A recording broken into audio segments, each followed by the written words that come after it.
Evelyn Hart was 70 years old. She lived in a small town called Maple Grove, where everyone knew your name and sometimes your business too. She had lived in the same house for over 40 years. It was a modest home with white siding, soft blue shutters, and flower beds she used to tend with her husband, George. He had passed away 2 years ago, and since then, life had felt quieter. Each morning, Evelyn made coffee, sat by the window, and watched the world wake up. She read books, did crossword puzzles, and sometimes talked to herself just to hear a voice. George had been her rock, her partner, her best friend. They met in high school, married young, and built a life together, raising kids, celebrating birthdays, and growing old side by side. But now the house was too big for just her. The kids had grown up and moved out. Her friends were either traveling or busy with their own lives. And Evelyn, she was alone. She didn't complain. Not out loud, anyway. But some nights, when the silence got too loud, she'd look at the old photos on the wall and whisper, "I miss you." She missed having someone to share stories with. Someone who would listen without rushing off. Someone who would sit with her and just be present. And even though she didn't say it out loud, deep down she missed being needed. She still kept the house tidy, baked cookies every Sunday, and watered the plants like George used to. But something was missing. There was no one to ask how her day was. No one to laugh with over old memories. No one to hold her hand during those quiet, lonely nights. She told herself she was fine, that she could handle it. But the truth was, she was tired of pretending. Tired of smiling when she felt empty inside. Tired of being invisible. And then, one day there was a knock on her door. It wasn't anyone special, just a new neighbor moving into the garage apartment. But that knock changed everything, because that's when Jake came into her life, and he brought back something she thought she'd lost forever. Hope. One morning, Evelyn heard the sound of a truck pulling into her driveway. She looked out the window and saw a young man stepping out. He had messy brown hair, wore a faded denim jacket, and carried a backpack slung over his shoulder. He looked around like he was trying to find something, or someone. Then he looked up at her garage. Evelyn's garage wasn't just a place for tools and old boxes. Above it was a small apartment that hadn't been rented in years. She had almost forgotten it was even there. The young man spotted her watching from the window and gave a friendly wave. "Morning," he called out. "I'm Jake Mitchell. I guess I'll be your new neighbor." Evelyn stepped outside, wiping her hands on her apron. "Well, welcome then," she said with a polite smile. Jake grinned. "Thanks. Hope I won't be too much trouble." "Oh, I doubt that," Evelyn replied. "You seem like a quiet sort." Truthfully, she didn't know what to think. Young people these days were always rushing, always on their phones, never really present. But something about Jake felt different. Over the next few days, they started saying hello more often. Jake would wave from his balcony. Evelyn would wave back from her porch. It was nothing big, just simple kindness. But one evening, Evelyn noticed her porch light flickering. Then it died completely. She tried changing the bulb herself, but her hands weren't as steady as they used to be. She nearly dropped the ladder. Jake saw what was happening and came down right away. "Let me help," he said. He fixed the light in minutes. "Thank you," Evelyn said. "It's nice to have someone handy nearby." "No problem," Jake said with a grin. "You've got my number now." That was the start of something neither of them expected. Over the next week, Jake helped carry groceries, replaced a squeaky hinge on the garage door, and even mowed the lawn without being asked. Evelyn found herself smiling more, laughing more, and though she wouldn't admit it yet, not even to herself, she liked having him around. For the first time in a long time, she didn't feel so invisible. Someone saw her, someone cared, and that someone was Jake. At first, their talks were short and polite. "Morning, Jake." "Hey, Evelyn. How are you today?" "Not bad. Yourself?" But slowly, those simple greetings turned into longer conversations. They'd sit on Evelyn's porch in the mornings, or chat through the open garage door when Jake was unpacking boxes. One day, Jake showed up with 2 steaming cups of coffee. "I figured you might like this," he said, handing one to her. Evelyn laughed. You figured right. They sat together, sipping coffee and talking about everything under the sun. Jake told her how he worked at a local garage but dreamed of being an artist. He painted late at night after work, mostly landscapes and portraits. "I'm not sure if I'm any good," he admitted. "I just like doing it." Evelyn listened carefully. Then she said, "If you don't try, you'll always wonder what could have been." Jake looked at her, surprised. "That's exactly what I needed to hear." Evelyn shared stories too, about her youth, her marriage, and the way George used to dance with her in the kitchen even when there was no music playing. Jake hung on every word. He asked questions, smiled at the funny parts, and even wiped a tear during the sad ones. There was no romance between them, not like that. But there was something real, something deep. It wasn't just friendship. It was understanding. And for the first time in a long time, both of them felt seen. Over the next few weeks, they started meeting more often. Sometimes, Jake would bring his sketchbook and draw while Evelyn read nearby. Other times, Evelyn would ask him about his childhood, his dreams, and what made him happy. Jake, in turn, asked Evelyn about life, about love, loss, and what she had learned over the years. "You've lived so much," he said once. "Sometimes I feel like I'm learning from a wise old teacher." Evelyn smiled. "And sometimes I feel like I'm remembering how to live again." Jake put down his pencil and looked at her. "You know," he said softly, "you're the first person in years who actually listens, who cares about what I feel, not just what I do." Evelyn reached out and touched his hand gently. "And you," she said, "are reminding me that I still have something to give." For a moment, neither of them spoke. They just sat there, side by side, sharing the kind of silence that only people who truly understand each other can share. And in that quiet, something beautiful was growing. Something neither of them had expected. Something worth holding on to. At first, no one thought much of it. Jake and Evelyn were just neighbors, one older, one younger, sharing coffee and conversation. But as the weeks passed, people began to notice how often they were together. They saw Jake helping Evelyn carry groceries, saw them walking to the local diner for pie on Sundays, saw them laughing on her porch late into the evening. Soon, whispers started.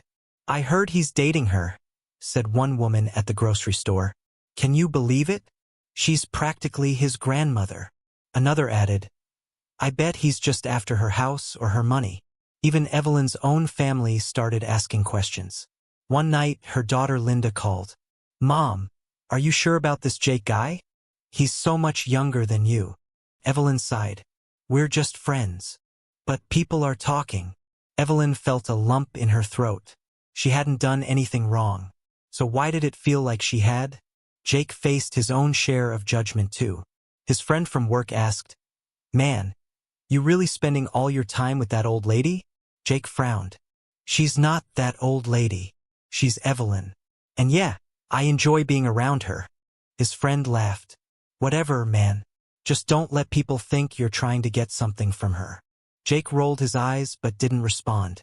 He knew what he and Evelyn had wasn't about anything selfish. It was real, honest.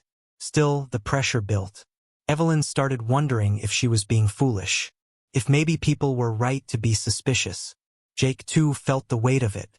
He hated that people assumed the worst without even knowing her. But deep down, both of them knew something special was growing between them, something worth protecting, even if the world didn't understand it yet. One afternoon, Evelyn sat quietly on her porch while Jake painted nearby. "I've been thinking," she said after a long silence, "maybe we shouldn't spend so much time together." Jake looked up, surprised. "Why?" Evelyn hesitated. "People talk. They assume things. I don't want to make things hard for you." Jake set down his brush and walked over.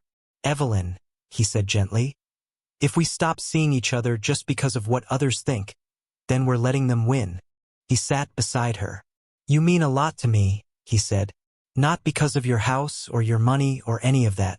You've made me feel seen again. That matters." Evelyn blinked back tears. "Then let them talk," Jake said, smiling. "Because I'm not going anywhere." And somehow, that made everything better. One rainy afternoon, Evelyn sat on her couch, wrapped in a cozy blanket. The sound of rain tapping against the windows filled the silence. Jake knocked gently and came in with 2 cups of tea. "Figured you might need something warm," he said, handing her one. She smiled softly. "Thank you." They sat quietly for a few minutes, sipping their tea. Then Evelyn spoke.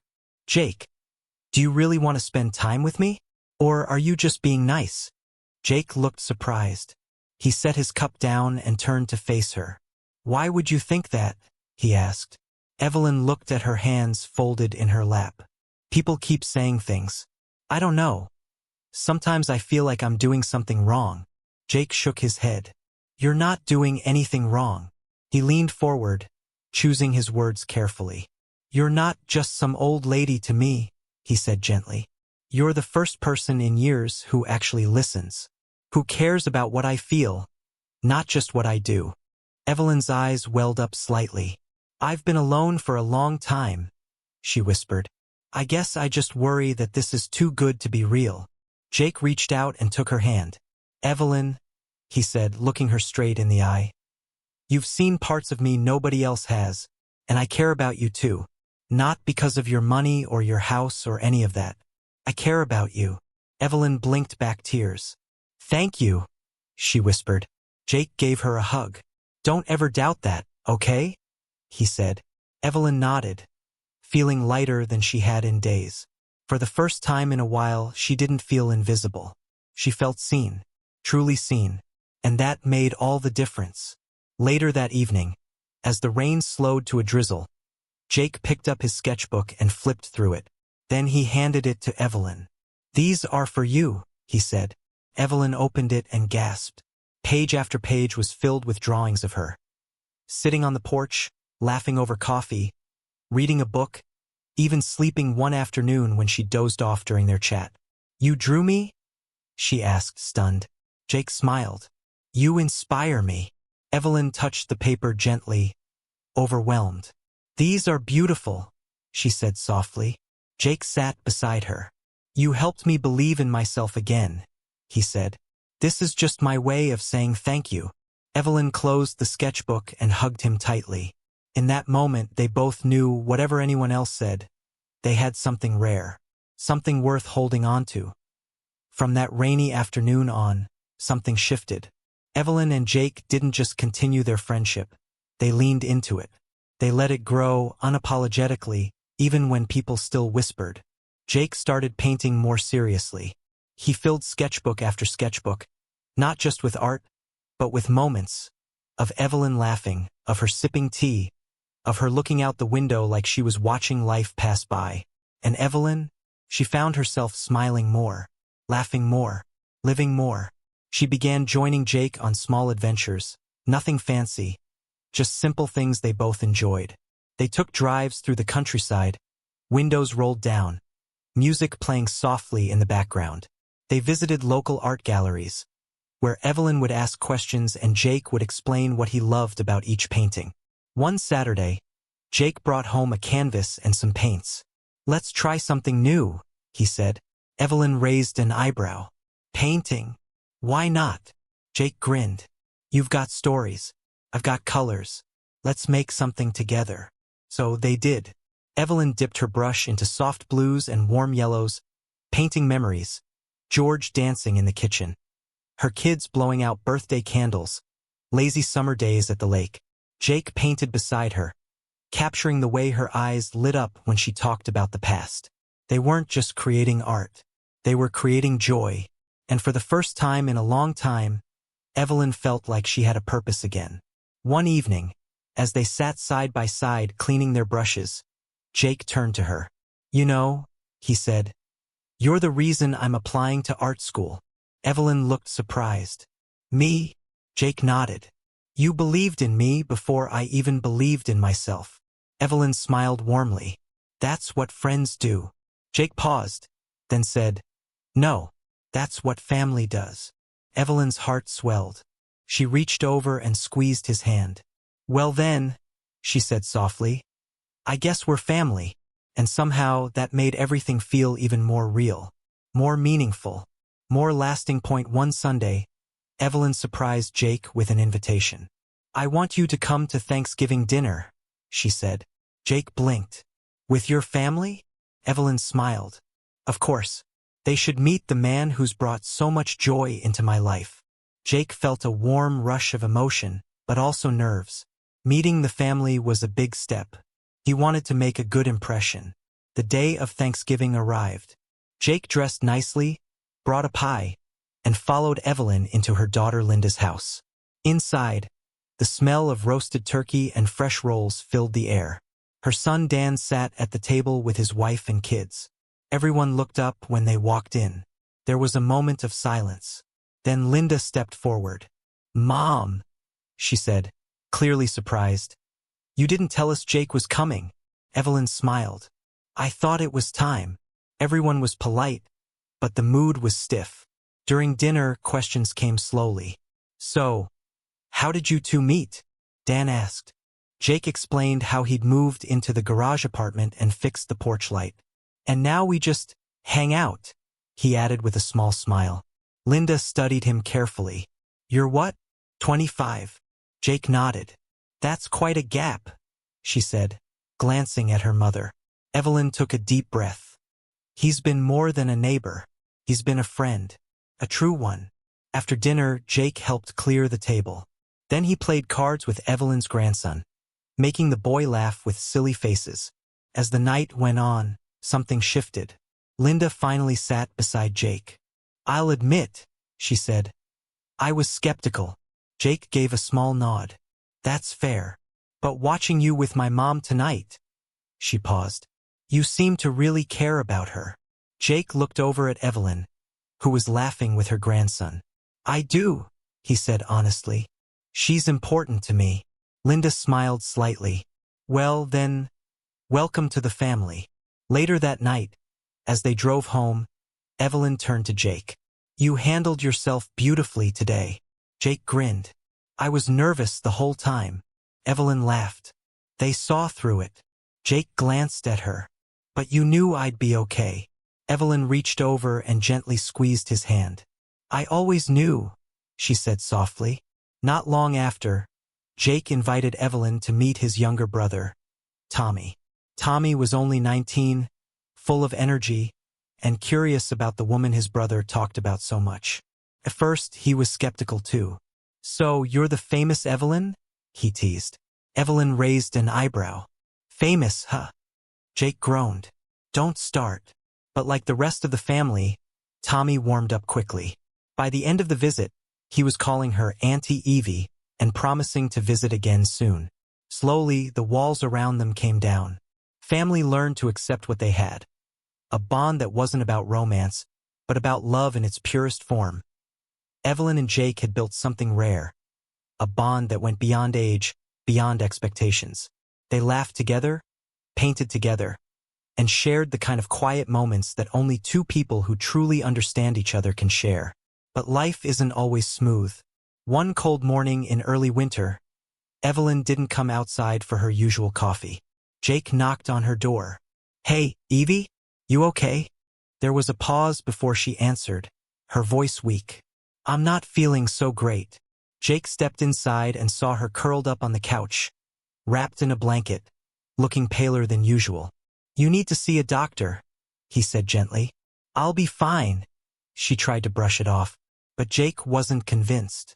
He helped her get dressed, made sure she had her coat, and drove her to the clinic. After a few tests, the doctor's face grew serious. "We're going to need to run more tests," he said. "I think Evelyn needs to go to the hospital." Jake stayed with her every step of the way. They spent the next few days in the hospital. Doctors coming in and out, for drips, machines beeping softly in the background. Evelyn was tired. Sometimes she slept most of the day. But Jake never left. He brought her favorite magazines, played soft music on his phone, read to her when she couldn't sleep.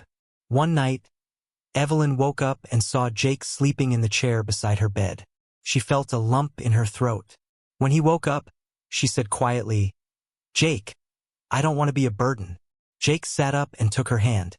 "You're not," he said. "You've given me so much joy. Let me give you some back." Tears filled Evelyn's eyes.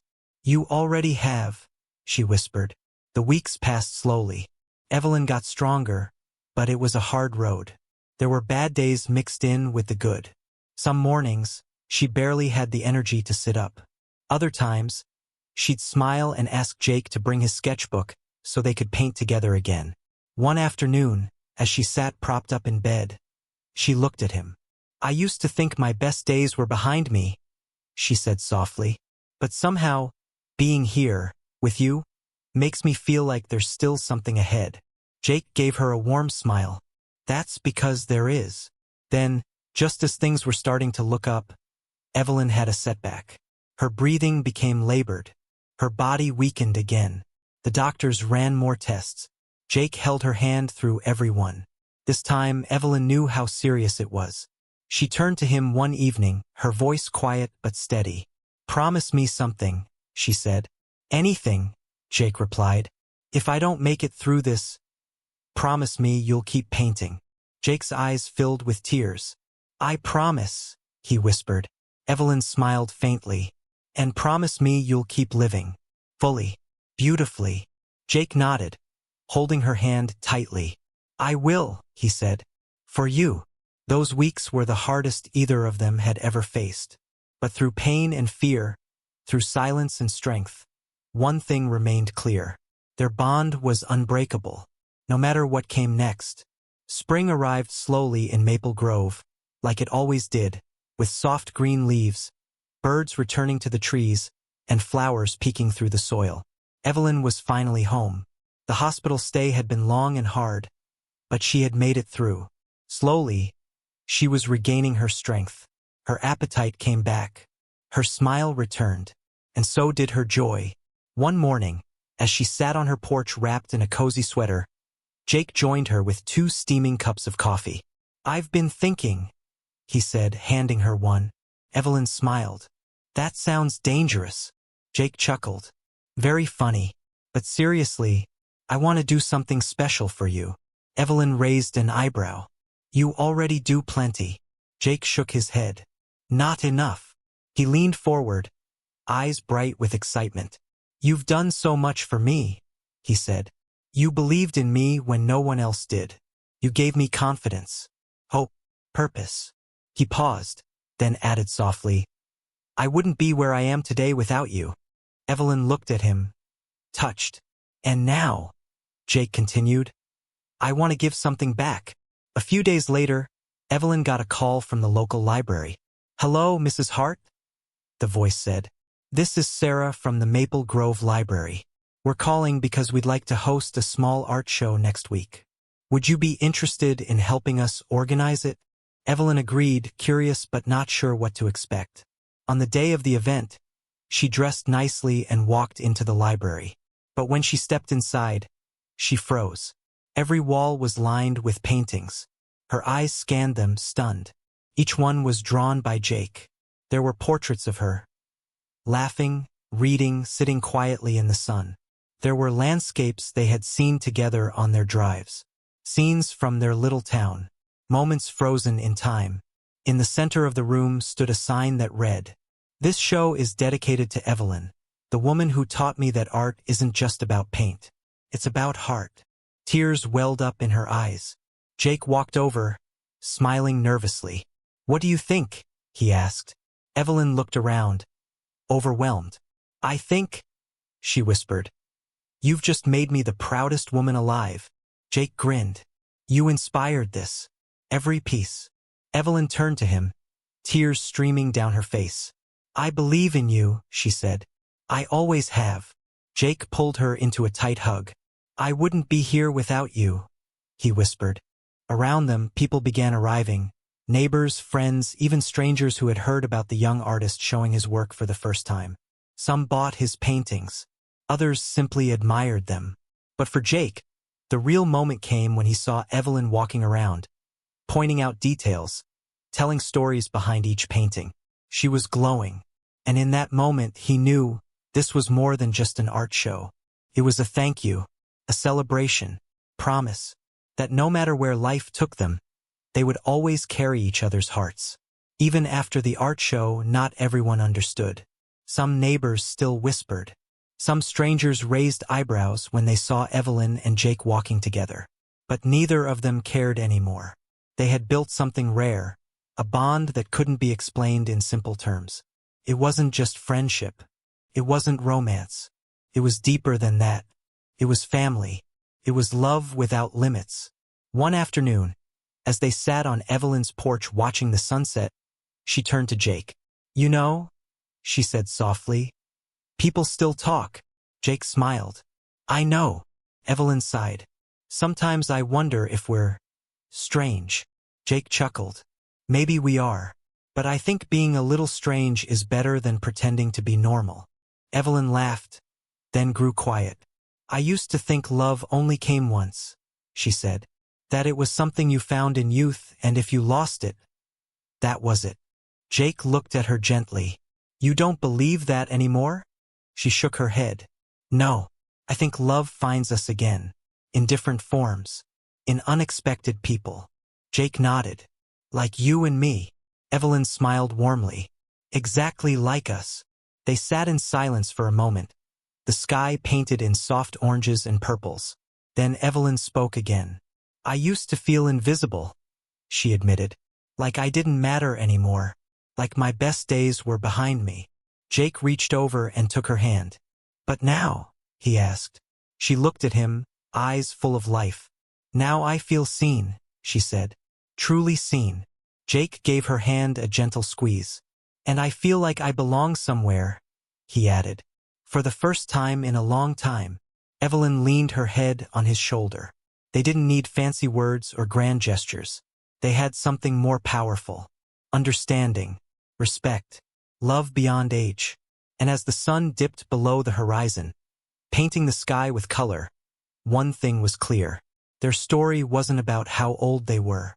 It was about how deeply they cared, how much they gave each other, and how, in a world that often forgets the quiet hearts, two souls had found each other and changed each other's lives forever. This story isn't just about Evelyn and Jake. It's a reminder that love comes in many forms. Friendship, kindness, understanding. That age doesn't define who we can connect with. That sometimes, the most unexpected hearts find each other and change everything. In a world full of fast-moving lives and quick judgments, their bond teaches us to slow down, to listen, to care, and to remember one simple truth. The heart knows no age, only love.